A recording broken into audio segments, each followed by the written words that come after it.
All right, hey, man, it's hard to win in the NFL, man. Great job, congrats, man. Great win. Two things, man. Two things stood out this week. Number one was your focus, right? On this week, this past week, the focus and the resiliency of this football team, and no one blinked. Right? I've been in the locker room. I see that sign by his locker, Avon's locker. No one blinked. Great job, man. That's big time. Great job. All right. As we know, we got one more game ball. In Bill's history, you're the most winningest coach, I guess. Winningest, I just made that word up, I think. So we want to give you a game ball as well. Now say 1 on 3, 1, 2, 3. Finding a way. Finding a way every week.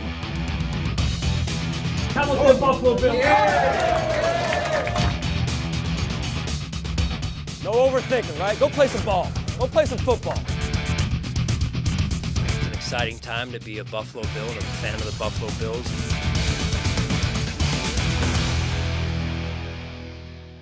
Welcome into Week 6 of the Sean McDermott Show, presented by Kaleida Health. Sean, thanks again for taking some time to join us as we head into this big game of the season. I don't know about you guys, but fans and media, we've been looking for this Kansas City game for a long, long time.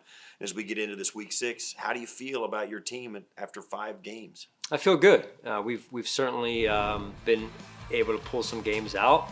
You know, we've been able to finish some games where we've pulled ahead in the fourth quarter. I think we've shown that we're a resilient football team working through the injuries that we've had, and I think that we've also shown that, you know, we can win close games as well, which is important. All those characteristic traits of a team are good to find out early in your season. We'll start with Josh. I mean, first half he had 348 for 4 TDs throwing the ball. Finished with 424 overall, 42 rushing yards. I mean, he's off to a great start. We talk about Josh always wants to work on something in his game every offseason, but what do you see this year as maybe being his biggest improvement? You know, I think just really his leadership off the field and on the field too. You don't just kind of leave that off the field, but his leadership through the week has really grown in leaps and bounds, and his just approach to, you know, getting to Sunday, I think has been phenomenal to watch. Yeah, so it's been quiet since week 1, but Gabe Davis, you know, blasts off with a 98-yard touchdown and then a 62-yard TD.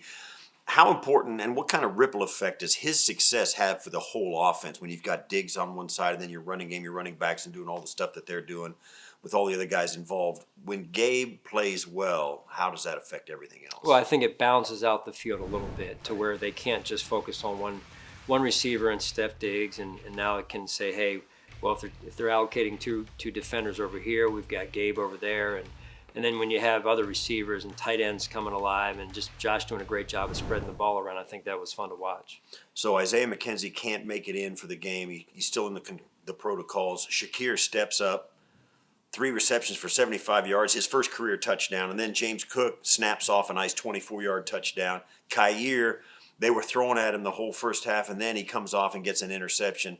Your rookies really have stepped up this season. Talk about, you know, how important that is, what we can look for from them in the future, and how that affects the team going forward when everybody's healthy. Yeah, well, when you're getting good experience with your rookies and they're able to perform and learn and grow, I think that really bodes well for the future, number one, but it also bodes well for this season. When we can get healthy and get some of the other players back, now the depth has gained experience as well, and so that's important. And then the confidence in those players grows, not only from their teammates, but from the coaches as well. Leslie and his staff have got your defense top 3 in every major category. Again, you've always had really good defenses. Second half, they've shut everybody out almost so far, 7 points in total on the season.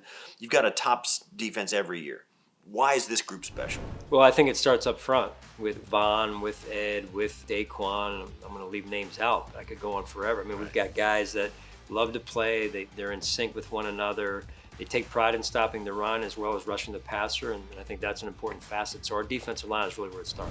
Just over a quarter, not quite a third of the way into the season, you've had a lot of guys step up. Who's the player that nobody's talking about that you're really appreciating at this point of the season? Well, I think Greg Rousseau has had a really good season to this point. He's getting a little bit of talk about him, I think, but man, he just works so hard, and watching him go through his process in his season last year as a rookie, he stayed after it, he kept working, and that message that sends to other young players who are going through it, and going through the ups and downs of a season. It speaks volumes about who he is and what happens if you stay resilient through the course of a season. All right, thanks for this, Coach. We'll get back with you later in the show to get your final thoughts on what it's going to be like to face the Chiefs in Kansas City once again. The Game Plan is presented by Energy Mark. Trust Energy Mark for renewable energy supply. Coming up, Eric Wood breaks down the tape from the Bills' blowout of the Steelers. And stay tuned to see Von Miller mic'd up for the win at home. Chopping Wood is presented by St. Bonaventure University, an official education partner of the Buffalo Bills. Welcome back to the Sean McDermott Show, and it's now time to look back at the tape from the Bills' dominant win over the Steelers with our good buddy Eric Wood. What did you take from this game? I love that they got the explosive element back in their offense this week. Gabe Davis started off with a 98-yarder, and they really never let off the gas from there. Davis had 2 big plays. Stephon Diggs went for over 100 yards again this week. And when you look at what the rookies were able to do, some encouraging signs when you look at the play from Khalil Shakir and also James Cook. Well, let's start with the 98-yard touchdown from Gabe Davis. The Bills were backed up, and then Josh throws this dime. How did it all come together? Well, the Bills are backed up 3rd and 10 from their own 2. So they leave a couple extra blockers in the backfield because they know they have to get this play off. Minkah Fitzpatrick comes on a blitz. And so when you bring your safety on a blitz, Josh is thinking maybe I could take a shot over the top.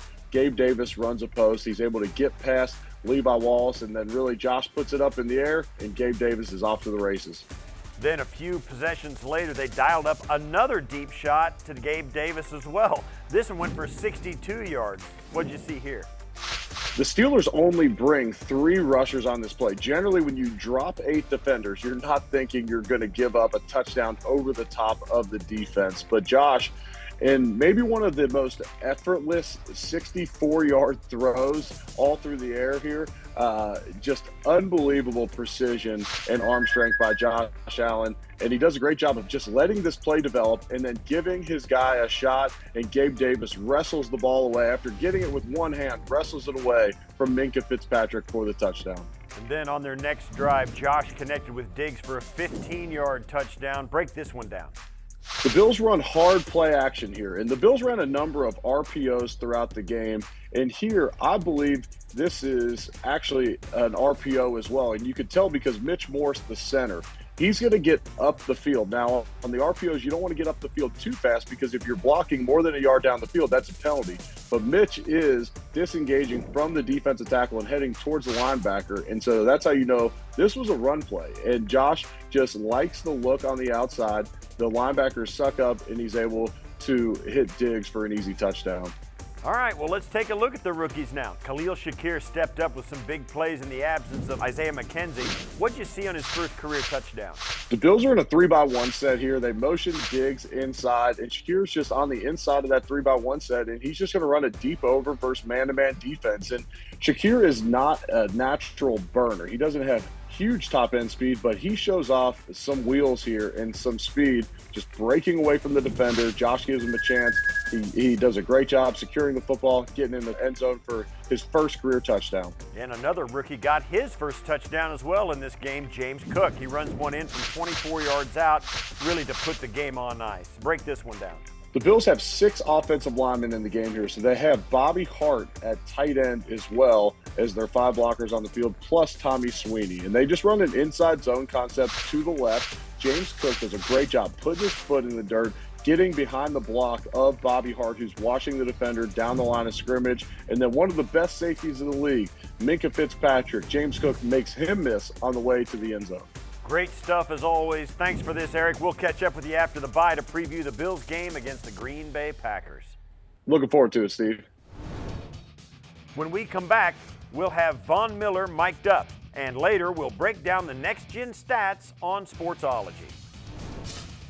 Mic'd Up is presented by Geico. Let's go, my boy. Let's do it. Brick by brick. Let's go, my boy. I try to, yeah, when I can. Hey, we rush on 3, 1, 2, 3. We rush. What's up, Mom? VIP gas tank on E, but all drinks on me.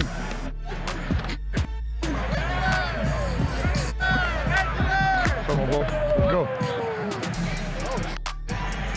Hit it.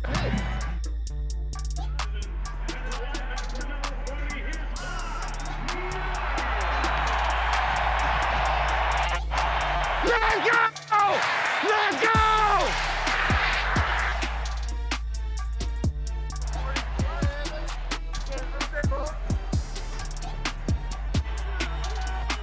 Let's go! Let's go! Hey, all day, y'all boys, all day. Snap. Josh handles it. Back to throw. Pocket collapsing. Fires a deep one downfield. Looking for Gabe Davis. Makes the catch at midfield. He's going to sail into the end zone. Gabe Davis at the 20, at the 10. Touchdown. Holy mackerel, 98 yards. Unbelievable. Unbelievable. Unbelievable. Unbelievable. Unbelievable. All love, Coach. All love, Coach. Bell. Likewise. Yes, sir.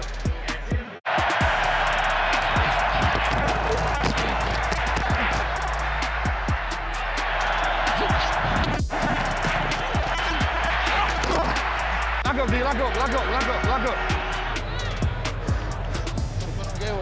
Yep. That's good work, baby. That's good work. Good communication. Hey, I mean, it ain't no reason to panic right now. You know what I'm saying? So just let's not get out of character and do what we do. Don't come. Let's just stay where we at. Hey, let's keep hitting these layups. You know what I'm saying? We good. Snap to Josh. Looks downfield, gonna throw it. Sets up deep, throwing deep. Looks downfield for Gabe Davis again. He makes a one-handed catch. Goes into the end zone. Touchdown, Buffalo! Yeah, these boys crazy, man. Let's go, baby. Let's go. A lot of football left right here. A lot of football left, right? Hey, boy. Take the ball away. Here's one, 1, 2, 3, 1, 2, 3. Snap to Pickett. Back to throw. Fires one down the left side. Picked off. Intercepted by Kair Elam at the Buffalo Bills 43-yard line.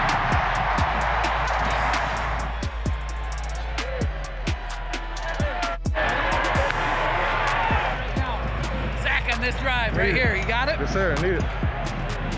I feel it.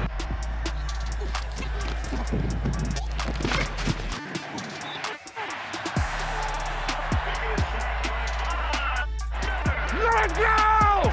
Let's go! Hey, what are y'all doing? Hey, what are y'all doing? I don't know. What are y'all doing? We're good. I tell you, one of y'all try to slap it. Y'all get out of here, man. Stop. Snap, and they give it to James Cook. The rookie finds a big hole. Right side, cuts back left side, and he sails into the end zone. Touchdown, James Cook. That's my boy! Y'all look like some play some football now. What, receiver, running back? But you was trying to get in there. I'm trying to get my first one. It's all good. It's all good. That's all good. Hey, you never lose. You just learn, my boy. They got to do backflips, my boy. It's crazy, bro. Where's Josh? MVP! His little ugly can play some football now. I'm not gonna change. I'm gonna just go straight to the podium. I got my Brandon Bean shirt. A good game, my boy. I respect, G. Yes, sir. Y'all keep going, bro.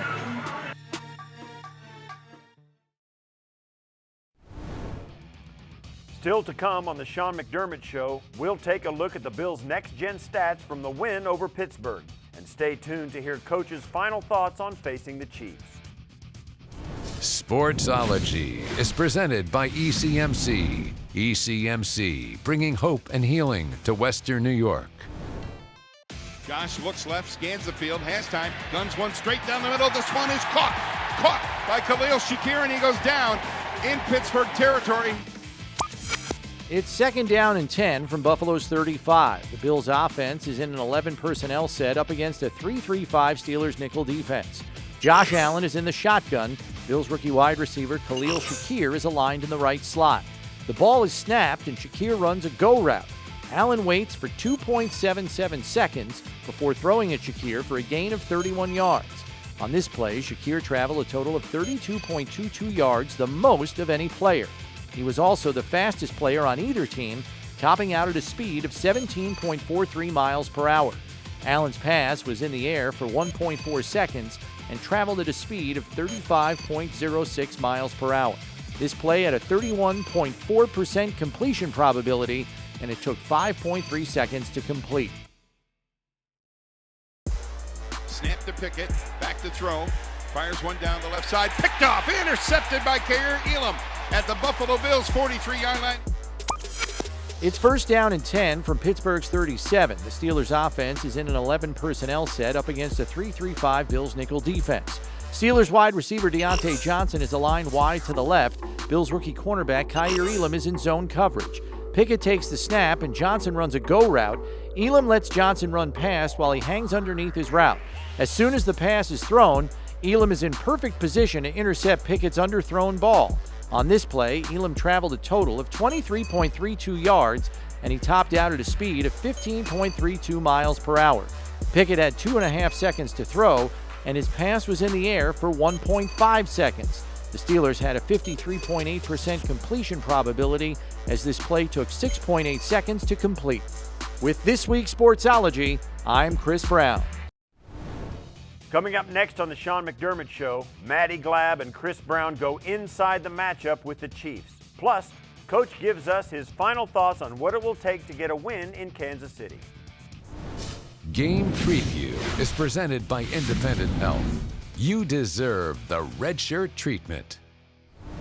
Welcome into this week's game preview. Maddy Glab alongside Bills insider Chris Brown, and the Bills are taking on the scary Kansas City Chiefs this week. Maybe not too scary, though, without Tyreek Hill on their team. They still have Patrick Mahomes and Travis Kelce, two players who are really tough to stop. I'll speak about Travis Kelce's first. I mean, he has been a game wrecker against the Buffalo Bills. In the 4 games since 2020, he's had 32 receptions for 336 receiving yards and 6 touchdowns in 4 games against the Buffalo Bills. Defensive coordinator Leslie Frazier said he can wreck a lot of things. You just have to figure out how you can limit him. But it's just not Travis Kelce. There's also some newer faces on this offense as well. That's right. First, you reminded me of Travis Kelce's game-winning touchdown last year to end the Bills season. Ugh. But yeah, you're right. They have new additions with Hill out, Valdez-Scantling in, Juju Smith-Schuster in. Schuster's kind of the intermediate guy. Valdez-Scantling is the stretch-the-field guy. They've diversified their offense. They don't rely on 2 players in the passing game the way they have in the past with Hill and Kelce, and that makes them a little bit more difficult to prepare for because there's more volume to prepare for. So they do a lot of pre-snap motion, a lot of shifts and formations, and they have a 3-headed monster in the running game as well. So it's a lot more preparation than you've had in the past with this offense. Yeah, Leslie Frazier said they like to spread the ball out, so we're going to have to prepare for that. 2 of the best NFL offenses going up against each other. It's going to be a fun one.